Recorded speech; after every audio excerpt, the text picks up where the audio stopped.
Modern monetary theory is an economic framework that challenges conventional thinking about government spending and the role of money in the economy. MMT proponents argue that governments that issue their own currency have a lot more fiscal space than traditionally believed.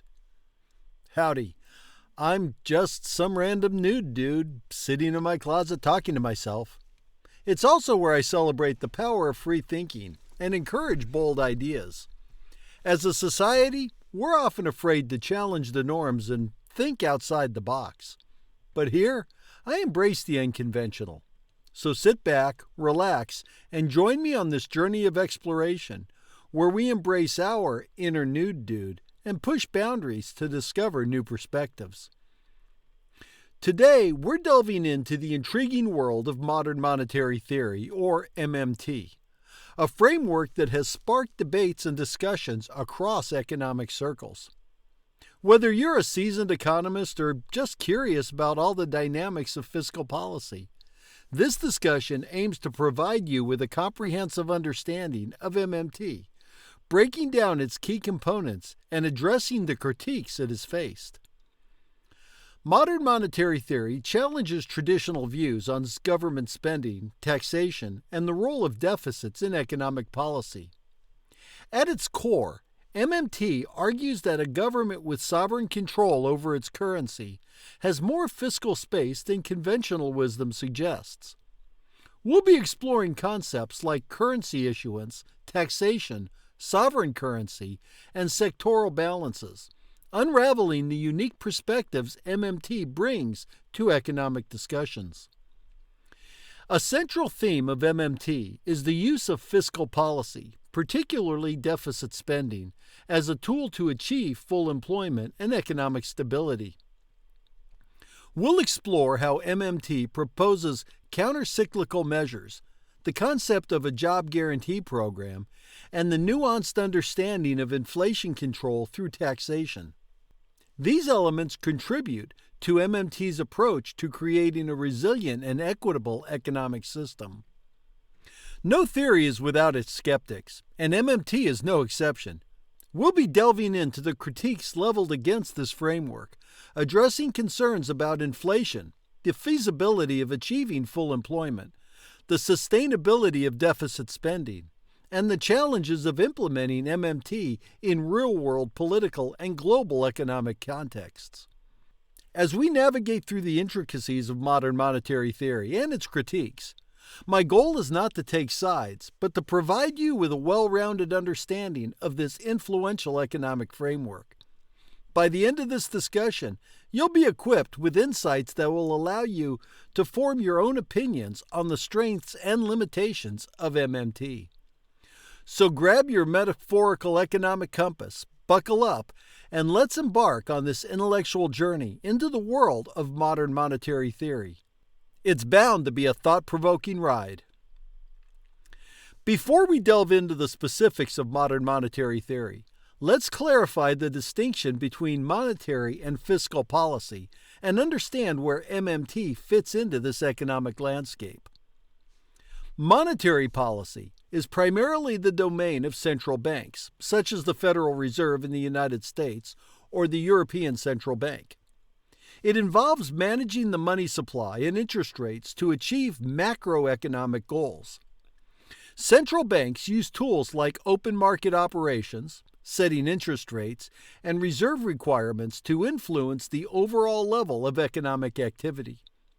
The aim is to control inflation, stabilize prices, and ensure the stability of the financial system. In essence, monetary policy focuses on the control and regulation of the money supply, influencing interest rates to guide the economy towards desired outcomes. Fiscal policy, on the other hand, falls under the purview of the government, specifically its taxing and spending activities. Fiscal policy involves decisions about government expenditures, taxation, and deficit levels. By adjusting tax rates and government spending, fiscal policy aims to influence the overall demand in the economy, tackle unemployment, and ensure economic stability. In simple terms, while monetary policy deals with the money supply and interest rates, fiscal policy is about government taxing and spending decisions to achieve specific economic objectives. Now, where does modern monetary theory fit into this dichotomy? MMT challenges the traditional separation of monetary and fiscal policy. It argues that a government with sovereign control over its currency has more flexibility in fiscal policy than previously thought. According to MMT, the government's ability to issue its currency gives it unique powers, blurring the lines between monetary and fiscal policy. In MMT, fiscal policy, including deficit spending, takes center stage as a tool in achieving full employment and stabilizing the economy. The emphasis is on the government's role in managing the overall demand in the economy through its spending and taxation decisions. MMT suggests that the focus should be on real resources and constraints rather than solely on balancing budgets. While monetary policy deals with the management of money supply and interest rates by central banks, fiscal policy, especially in the context of MMT, revolves around government decisions on spending and taxation as a means to achieve broader economic goals. MMT's unique perspective challenges traditional notions, offering an alternative framework for understanding the interplay between government, currency, and economic policy. In MMT, it's emphasized that currency is a liability of the government. This means that the government has the power to create and issue its currency. Taxation serves as a purpose beyond funding the government activities. It creates demand for the currency. By requiring citizens to pay taxes in the national currency, governments ensure that people and businesses will need it, giving it value. In MMT, the view on currency issuance is distinctive. MMT asserts that currency is essentially a creation of the government. Unlike individuals or businesses, a sovereign government has the unique power to issue its own currency. This ability gives the government a significant degree of control over its financial operations. Governments, according to MMT, are not financially constrained in the same way individuals or businesses are. While individuals need income to spend and businesses rely on revenue, a government with sovereign control over its currency can, in theory, create as much of its currency as is needed. Taxation plays a crucial role in MMT framework, extending beyond the traditional view of funding government activities. MMT proponents argue that one of the primary purposes of taxation is to create demand for the national currency. When the government requires its citizens to pay taxes in its own currency, it ensures a constant demand for that currency. This demand, created through taxation, gives the currency its value. People need the currency to fulfill their tax obligations. And this necessity underpins the entire monetary system. In essence, taxation becomes a tool for the government to make its currency valuable and maintain control over the economy. MMT introduces the concept of functional finance, suggesting that the focus of fiscal policy should be on achieving specific economic goals rather than aiming for a balanced budget at all times. This means that, according to MMT, the government can use fiscal policy, including deficit spending, to address issues like unemployment or underutilized resources in the economy. In MMT's perspective, the worry about government deficits and debts should be secondary to ensuring a well-functioning economy. The key is to manage these fiscal tools effectively to achieve full employment and maintain price stability. MMT distinguishes between real limits and financial limits. Real limits are constraints on the actual resources available in the economy, like labor and raw materials. Financial limits, on the other hand, are constraints related to the availability of money. MMT argues that as long as there are unemployed resources, the real limits, the government can use its currency issuing power to overcome financial limits and stimulate economic activity without causing inflation. However, it acknowledges that if the economy approaches full employment, excessive government spending could lead to inflation, and that's when taxation becomes a tool to control inflation by reducing the money supply. The currency issuance and taxation aspect of MMT challenges traditional views of fiscal policy and the role of government in the economy. By understanding the unique powers of currency issuance and the purpose of taxation beyond revenue collection, MMT offers an alternative perspective on how governments can manage their economies for the benefit of society. MMT applies mainly to countries with sovereign control over their currency, like the United States, the UK, Japan, and others. It doesn't necessarily apply to all nations that use another currency or are heavily indebted in foreign currencies. The notion of sovereign currency is fundamental to MMT and defines the specific economic conditions to which MMT applies. In the MMT framework, a country is considered to have sovereign currency if it has the following characteristics. A country with a sovereign currency has the exclusive authority to issue its own currency. This means it's not dependent on external entities for the creation of its money. The government has the power to create the national currency, whether it's physical, cash, or digital. MMT is most directly applicable to countries that do not borrow in foreign currency. If a country borrows in its own currency, it retains control over its monetary policy. However, if a country borrows in a currency that it does not control, like a small country borrowing in a major foreign currency, MMT principles become less applicable. MMT typically assumes that the country's currency has a floating exchange rate. This means that the value of the currency in the foreign exchange market is determined by supply and demand rather than being pegged to another currency. A floating exchange rate provides the government with greater flexibility in its monetary policy. A sovereign currency, according to MMT, is not convertible into a fixed quantity of gold or any other foreign currency.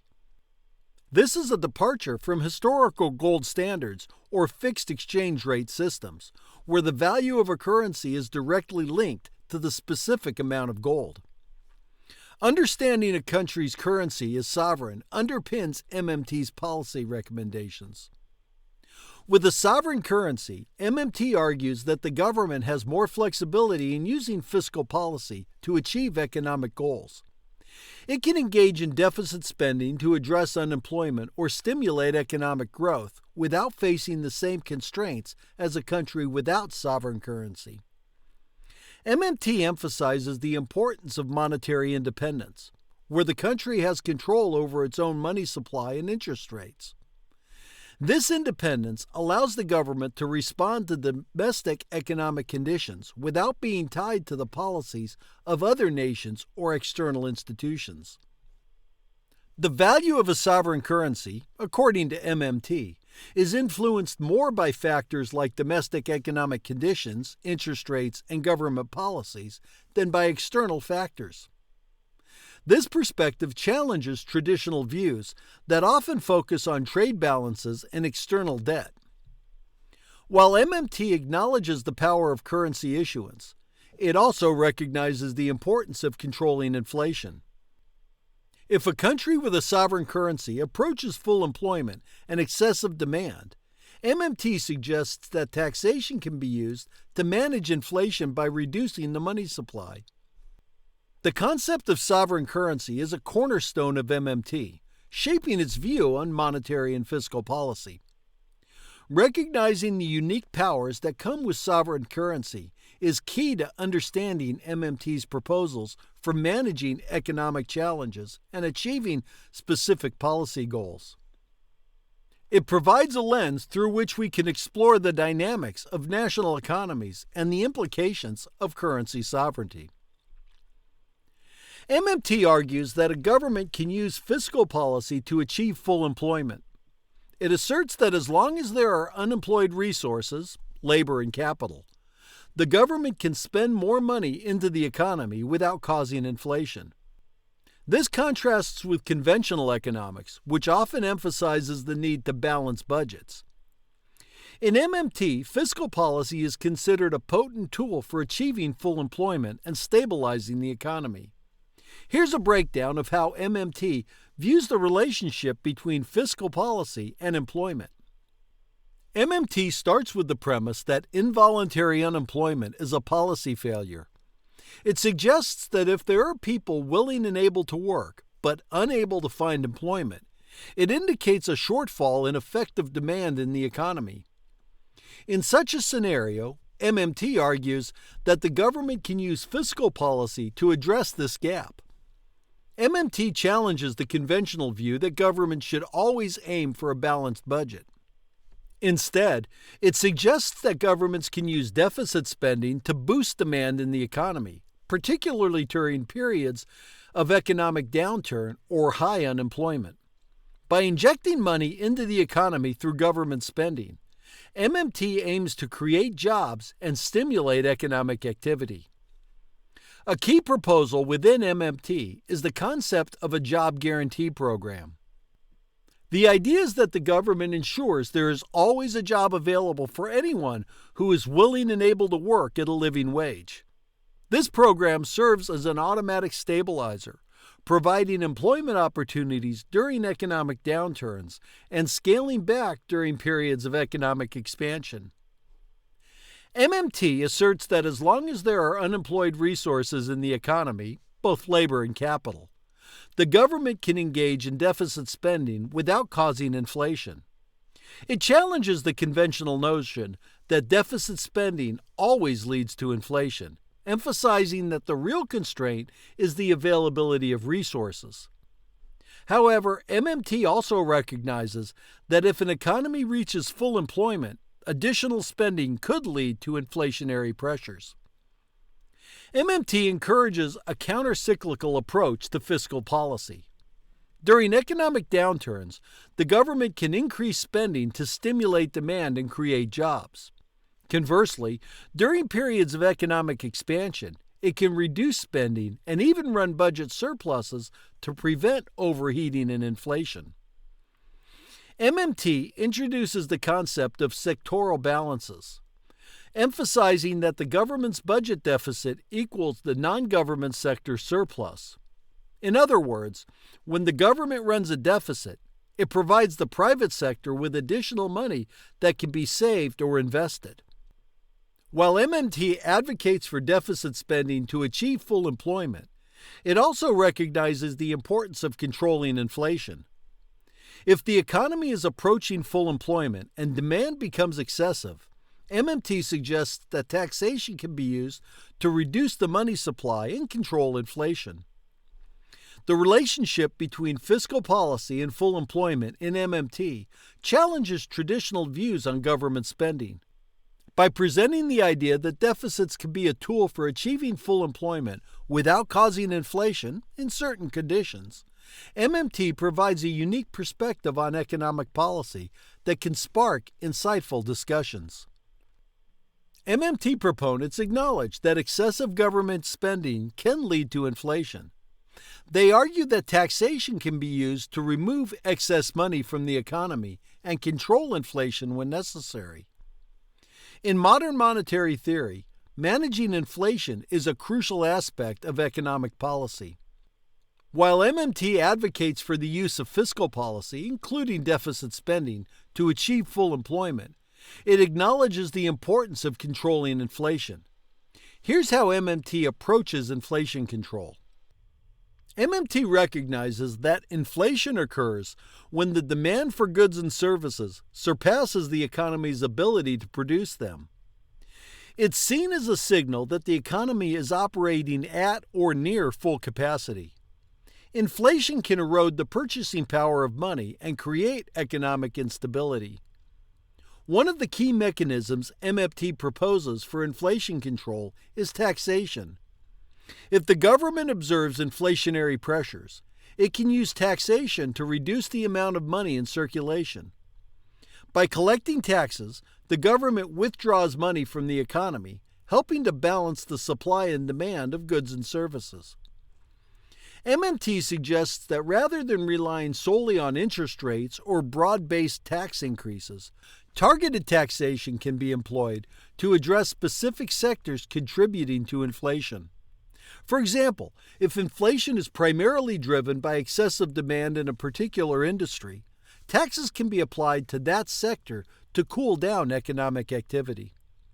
MMT challenges the traditional Phillips curve, which posits an inverse relationship between inflation and unemployment. While acknowledging this relationship in the short term, MMT argues that in the pursuit of full employment, the government can temporarily allow for a level of inflation without detrimental consequences. It suggests that the Phillips curve is not a fixed trade-off, especially if the economy has unused resources. MMT emphasizes that the real constraint on government spending is not the financial limit, but the availability of real resources, labor, raw materials, and production capacity. Inflation, according to MMT, is a signal that these resources are being fully utilized, and if unchecked, it can lead to economic imbalances.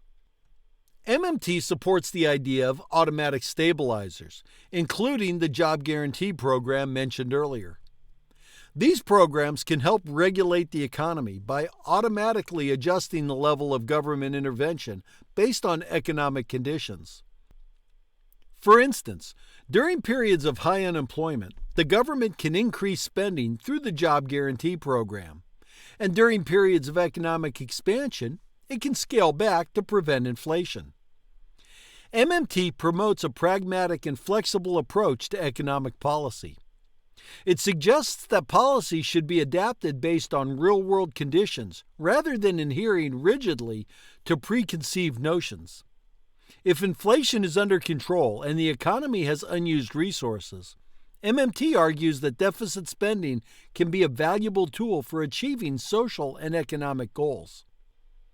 The inflation control aspect of MMT highlights the role of taxation as a tool to manage inflation and the importance of recognizing real resource constraints in the economy. By offering a nuanced perspective on inflation and advocating for targeted policy measures, MMT contributes to the ongoing debate about how governments can effectively balance economic goals and maintain price stability. Another key idea in MMT is the concept of sectoral balances. It asserts that the government's budget deficit equals the non-government sector's surplus. In other words, when the government runs a deficit, it provides the private sector with money to save or invest. Sectoral balances are a fundamental concept in modern monetary theory that provides insights into the relationship between different sectors of the economy. MMT emphasizes the idea that the government's budget deficit equals the non-government sector's surplus. Here's a breakdown of how sectoral balances work in MMT. In MMT, the government's budget deficit is seen as a financial injection into the non-government sector. When the government spends more money than it collects in taxes, runs a deficit, the non-government sector, which includes households, businesses, and the foreign sector, experiences a surplus. This surplus is essentially the financial assets held by the non-government sector. The sectoral balances equation is often expressed as follows: government deficit equals non-government surplus. This is not a matter of economic theory, but rather an accounting identity. If one sector is in deficit, another must be in surplus. The non-government sector is further broken down into private sector and the external sector, or the foreign sector. When the government runs a deficit, it contributes to the financial surplus of the private sector and/or the external sector. Understanding sectoral balances has implications for economic policy. For example, during an economic downturn, when the private sector is deleveraging or businesses are cutting back on spending, the government can run a deficit to support economic activity. This deficit spending becomes a source of income for the private sector, helping to stabilize the economy. MMT acknowledges that the sectoral balances equation can be influenced by changes in the trade balance. If a country runs a trade deficit, imports exceed exports. It's relying on the external sector to offset the government's deficit to maintain overall demand in the economy. The Sectoral Balances framework sheds light on the relationship between savings and investment. When the government runs a deficit, it's effectively adding financial assets to the non-government sector, contributing to saving. This surplus can be used for investment, either by the private sector or through the acquisition of foreign assets. MMT suggests that policymakers should be aware of the sectoral balances when designing economic policies. For instance, during periods of economic weakness, a government deficit can help support private sector balance sheets and stimulate economic activity. However, MMT also emphasizes that the policy decisions should consider the real constraints in the economy, such as the availability of resources and inflationary pressures. While sectoral balances provide a useful framework, it's not without its critics. Some argue that the focus on accounting identities may oversimplify the complexities of the economy. Additionally, debates exist about the extent to which changes in sectoral balances are indicative of economic health. Sectoral balances in MMT offer a perspective on how financial flows between the government and the non-government sectors impact the overall economy. By exploring these balances, MMT contributes to discussions about the role of government spending, saving, and investment in achieving economic stability and growth. MMT advocates for a job guarantee program, where the government ensures that everyone who wants to work can find a job at a living wage.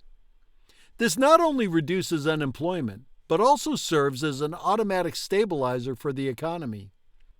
The job guarantee is a central proposal in modern monetary theory that aims to address unemployment and stabilize the economy. Here's a more detailed look at how the job guarantee works and its implications. The fundamental idea behind the job guarantee is that the government commits to providing a job to anyone who is willing and able to work at a living wage. This commitment ensures full employment, as there is always a job available in the public sector for those who cannot find work in the private sector. The job guarantee program operates in a counter-cyclical manner. During economic downturns, when private sector employment is low, the government expands the job guarantee program, creating additional employment opportunities. Conversely, during economic upswings, the program contracts as more individuals find work in the private sector. MMT proponents argue that the job guarantee provides automatic stabilization for the economy. When private sector employment declines, the government increases spending on the job guarantee, injecting money into the economy and supporting aggregate demand. This helps prevent the negative economic consequences associated with high levels of unemployment. The Jobs Guarantee Program is designed to offer a basic living wage. This wage becomes a de facto minimum wage, setting a standard for the entire economy. The competition from the Job Guarantee Program ensures that wages in the private sector remain at a level that allows workers to meet their basic needs. This, in turn, contributes to overall wage and price stability. The Jobs Guarantee Program encompasses a diverse range of socially beneficial activities. These could include infrastructure projects, environmental conservation, community services, education, and health care. The goal is not just to provide employment, but to address societal needs that might be underserved in the private sector. By ensuring that everyone who wants to work has access to a job at a living wage, the job guarantee has the potential to reduce income inequality. It provides a basic level of economic security and ensures that no one is left without employment options. The job guarantee is not intended to replace the private sector, but to complement it. Individuals in the program are expected to transition back to private sector employment when opportunities arise. This transitional nature allows the program to adapt to changing economic conditions. Critics of the job guarantee raise concerns about its cost, potential for inefficiencies, and the challenge of creating meaningful and sustainable employment for all. Additionally, questions arise about the role of the private sector and the government's ability to efficiently manage such a program. The job guarantee in MMT represents a bold approach to addressing unemployment and fostering economic stability. By providing a job safety net and ensuring a living wage, MMT aims to create a more resilient and equitable economic system. While it's not without its challenges and criticisms, the job guarantee sparks important discussions about the role of government in shaping employment opportunities and fostering a more inclusive economy. While MMT has gained attention and supporters, it's not without its critics. Some argue that it oversimplifies the complexities of a global financial system, and that unchecked government spending could lead to inflation and other economic issues. Others believe that it may not apply universally, and that the specifics of each country's economic and political situation must be considered. While MMT has gained attention and support, it has also faced several critiques and criticisms. Here are some of the key points raised by economists and scholars. One of the primary criticisms of MMT revolves around concerns about inflation. Skeptics argue that the theory's emphasis on government spending without worrying about budget constraints could lead to excessive inflation if not managed carefully. Critics caution that the potential for inflation could limit the practicality of MMT in the long run. MMT's reliance on achieving and maintaining full employment as a key policy goal has been criticized. Critics argue that achieving full employment may not always be feasible, especially in the face of technological disruptions, global economic challenges, or structural issues within an economy. Critics question the practicality of implementing MMT in the real-world political scenarios.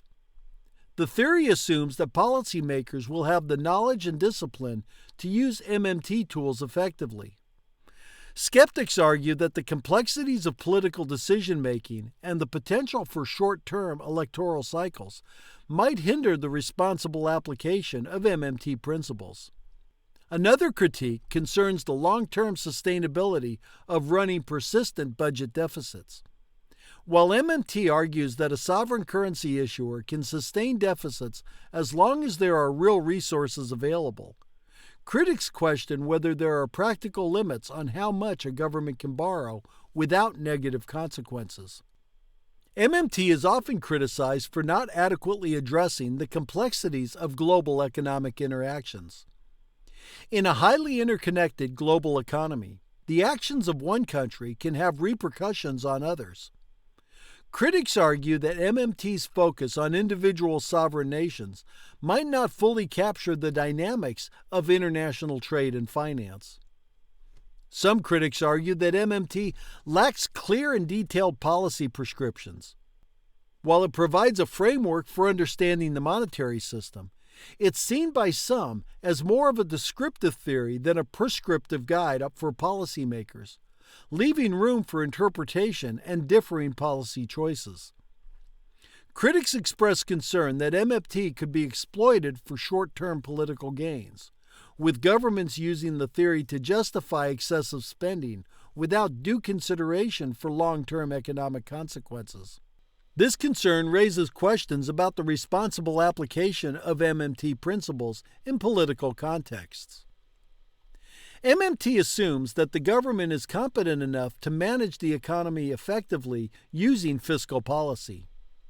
Critics argue that this assumption might not always hold, as the effectiveness of government policies can vary based on factors like administrative efficiency, corruption levels, and political stability. While modern monetary theory presents a unique and thought-provoking perspective on economic policy, it's not without its skeptics and critics. The critiques often center around concerns about inflation, the feasibility of achieving full employment, the sustainability of deficit spending, and the practical implication of MMT principles in the complex and dynamic real-world economic and political landscape. And there you have it, an in-depth exploration of modern monetary theory. We've traversed through the intricacies of MMT, breaking down its core tenets, exploring its application in fiscal policy, and addressing the critiques it has faced. As we conclude this discussion, let's reflect on the key takeaways. Modern monetary theory challenges conventional economic wisdom by redefining the relationship between currency issuance, taxation, and government spending. The idea that a sovereign government, in control of its own currency, has more fiscal space has certainly turned heads in economic circles. We've examined the significance of sovereign currency, the role of fiscal policy in achieving full employment, and the nuanced understanding of inflation control through taxation. Central to MMT is the belief in the power of fiscal policy, particularly deficit spending, as a tool for economic stability. The countercyclical nature of MMT, the proposal of a job guarantee program, and the emphasis on wage and price stability have been key aspects of our discussion. The vision of a resilient and equitable economy, supported by a commitment to full employment, has been thoroughly explored. Every theory faces scrutiny, and MMT is no exception. We've examined the critiques, addressing concerns about inflation, the feasibility of achieving full employment, and the sustainability of deficit spending. I'm going to talk more about deficit spending at the end. The challenges of implementing MMT in real-world political scenarios and the potential impact on global economic dynamics have been laid bare. As we conclude, it's essential to recognize that economic theories, including MMT, are not one-size-fits-all solutions. They provide frameworks, perspectives, and tools for policymakers and scholars to navigate the complex world of economics.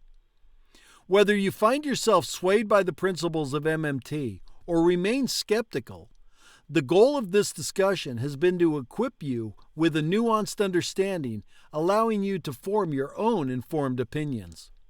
The landscape of economic theory is ever evolving, and discussions like these contribute to the ongoing dialogue among economists, policymakers, and the curious minds seeking to understand the intricacies of our global economy. As we wrap up this journey in the modern monetary theory, we encourage you to keep exploring, questioning, and engaging with the fascinating world of economics. About deficit spending, if I understand MMT right, there's really no such thing as deficit spending. The government spends into the economy for the money supply and taxes out not to fund government, but to control the money supply and control inflation. And I'm not sure I really addressed that properly earlier. Thanks for tuning in. I hope you found this video informative and thought-provoking. This is the point at which others tell you, if you enjoyed it, please give it a thumbs up and consider subscribing for more content just like this. But we know that kind of thing is for losers. Don't be a loser. And as always, I welcome your ideas and suggestions for future videos in the comments section below. Until next time, keep exploring, keep learning, and keep embracing your inner nude, dude.